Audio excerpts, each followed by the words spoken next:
Hey, it's Coach Justin from Ultimate Baseball Training, and one of the most common emails that I receive from players is, look, I can't transfer what I'm doing in practice into a real game. And so in today's video, I want to share with you why that's happening, why you're struggling to transfer your hitting in practice into real game situations, and then more importantly, I'm going to share with you some tips on what you can do to actually transfer it and really play to your full potential in not just practice, not just BP, but in real games. So I really think you're going to find a lot of value in this video. If you're excited, please smash that thumbs up button. I'd really appreciate it. And subscribe to the channel. That way you never miss any of the upcoming videos we're coming out with on a weekly basis. All right, let's jump into it. All right, so first of all, I want you to know that you're not alone when it comes to this issue. There's lots of players out there. In fact, I would say most players at some point in their career struggle transferring what they do in practice into a real game situation. I know I certainly struggled at times with doing that, so you're not alone, all right? Now, that being said, why are you struggling with it in the first place? Why do you crush the ball in your tee work and in all your drills and in batting practice, and then you get into a game and it's like you're a different hitter? Why is that happening? Well, there's a few different reasons, all right? Number one, let's think about what you do in practice. Tee work. The ball's sitting there on a stationary object, the batting tee, and it's not moving. It's not, you don't have to have any sort of timing or anything like that. It's just sitting there like a golf ball on a tee waiting for you to crush it, right? So if you spend a lot of time doing tee work, it can kind of be deceptive because tee work is basically swinging and squaring the ball up, but it's not necessarily hitting, right? And then batting practice, if you think about BP, what happens in BP? In batting practice, you've got your coach who's actively trying to throw the ball right over the middle of the plate. He's trying to throw you meatball fastballs that are right there belt high for you, all right? And then in a real game, that obviously does not happen. In a real game, the pitcher's trying to get you out. And you've got right-handed pitchers and left-handed pitchers. They throw from different arm slots, and they mix speeds, they mix pitches, they mix locations. So it's different, right? It's totally different than meatballs belt high in batting practice. In a real game, they're actively trying to get you out. And I think another big reason why you might be struggling is because a lot of the times in practice, there's really no pressure. There's not much pressure when you're with your buddies doing some tee work, or when you're, with a group of 5 of your teammates and you're, taking batting practice. There's not a whole lot of pressure there. But then all of a sudden, the game rolls around and you've got dad sitting right there on the fence and he's got his, iPhone out and trying to get your home run swing on video, right? And then your mom's there cheering you on. Maybe your girlfriend's in the stands. So there's a lot more pressure. And there's also not really much situational baseball with real pressure on the line in practice. But in a real game, it might be, bottom of the 9th or bottom in the 7th, whatever. Runners in scoring position, 2 outs, it's do or die time for you. And are you going to come through in the clutch, or are you going to fail? And, there's real pressure there because there's a real game at stake. So those are a few reasons why practice and games are different. Now let's talk about, well, what do you do? How do you actually start transferring more of what you're doing in practice into real games? So step one, the first thing I want you to focus on, find ways to make practice more challenging with more pressure. So one of the best ways to do that, get as many live at-bats as you possibly can. Coaches, try to scrimmage as often as you can, or find a way to get hitters more live at-bats, because it's totally different doing tee work and doing drills and doing BP than it is to see real pitches off of a real arm, okay? So take as many live at-bats as you possibly can. If your pitchers are cool with it, stand in on bullpens too, just so you can see more pitches. That'll really help you directly transfer what you do in practice into real games. Then let's move into batting practice. Find ways to challenge yourself more and apply more pressure in BP. So tell dad or tell your coach to not only throw you belt high fastballs right over the middle of the plate, the meatballs, right?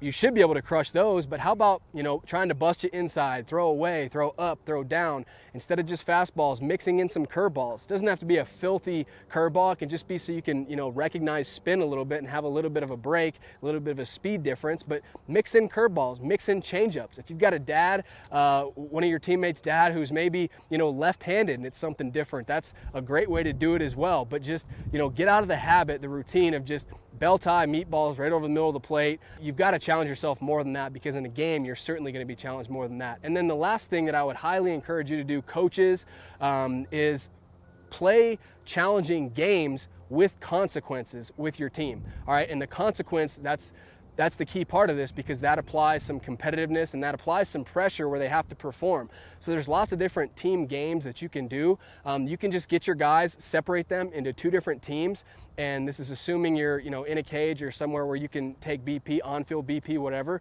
Separate them into 2 teams, and the way it works is Team A, they have a hitter step up to the plate, and you can play the line drive game. So he's able to stay in the batter's box and see how many line drives he can hit, and he gets a point for his team for every line drive he hits in a row. So let's say he crushes 3 line drives in a row, that's 3 points, and then on the 4th pitch he hits a ground ball, then he's out, and it's the next hitter on Team B. Okay, so you go back and forth. You can play a line drive game. You can play a middle game, so you have to hit a hard line drive in the middle of the field, gap to gap, and do it with teams, right? And then make sure there's some consequence. It doesn't have to be something crazy, but just a few sprints or push-ups or whatever the case may be, maybe some planks, but just something to where they really don't want to lose, something to apply a little bit of pressure. Moving on to step 2, routine, routine, routine. Find a routine and stick to it, because as I always say, baseball is a game filled with inconsistencies and things that you cannot control. So I think that you have to control the things that you're able to, right? Control the controllables. Your routine is one of those things that you can control. You should have the same routine, whether it's opening day and your first at bat, or whether it's the championship game and your last at bat of the season and the pressure's on, right? You should have the exact same routine. So I'm not going to spend too much time here, but you know what I mean, routine. What time, how early do you like to arrive at the ballpark to get yourself ready to play? What do you do to get yourself physically and mentally prepared to play? What drills, what series of drills do you like to do every single day in the same order that gets you ready to hit? When you're, in the on-deck circle, stick with the same routine. Whether it's, you like to do 3 arm swings one way and then 3 the next way, and then take 2 aggressive swings or do some stretches or whatever. Routine is personal, it's up to you, but I think you should stick to the same thing. So have the same routine in the on-deck circle. Walk to the plate the same way. And it might be something fun to do, sounds kind of cheesy, but practice walking up to the plate, especially if you're in the off season, you're not playing right now, right? Walk up to the plate, practice that at home. What are you going to do? How are you going to step in the batter's box? Because you have to do that the exact same every single way. What's your routine in between pitches, right? So routine, routine, routine. Find whatever works for you and try your best to stick with it and control the things that you're able to throughout your season.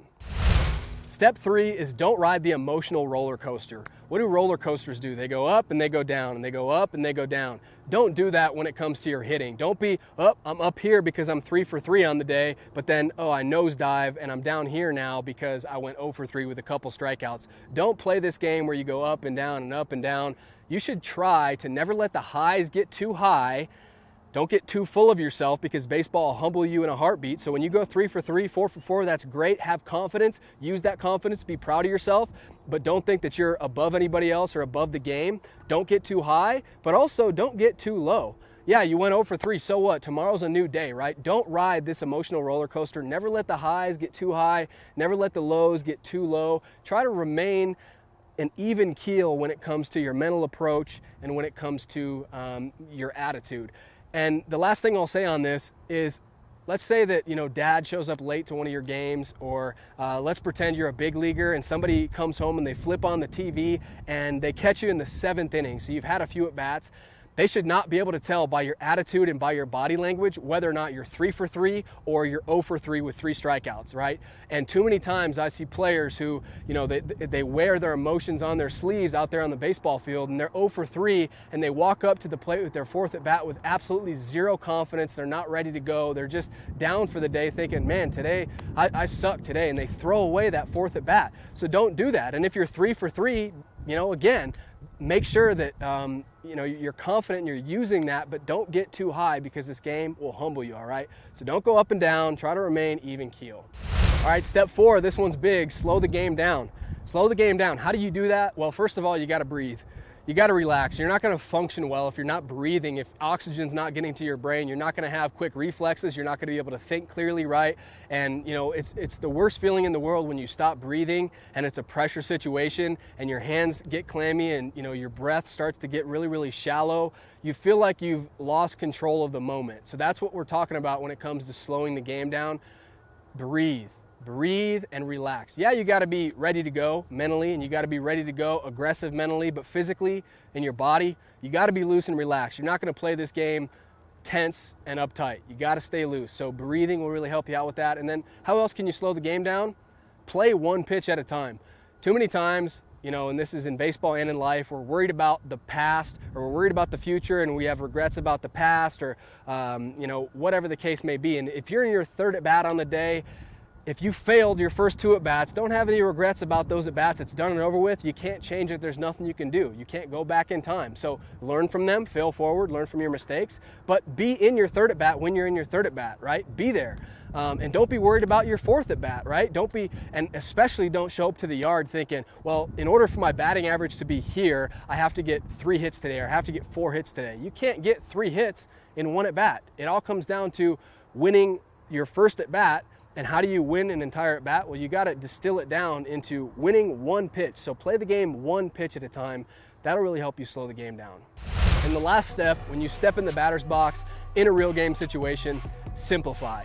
Baseball's a simple game. We need to keep it that way. Yeah, there's a lot that goes into it. Yeah, I know you want to be successful on the field, but you're not going to be very successful if you're thinking about mechanics or if you're getting brain heavy in the batter's box, okay? So just simplify it. What's your goal? Your goal is to hit the ball hard somewhere. So do it. Step in the batter's box, be ready to hit, all right? Be ready to go, and get a good pitch to hit. We're not swinging at bad pitches. Get a good pitch to hit. Watch the ball, be on time, put a good swing on it, and after you put a good swing on it, you put the ball in play, hit it hard somewhere, it's out of your hands at that point. You've done what you can do, but simplify.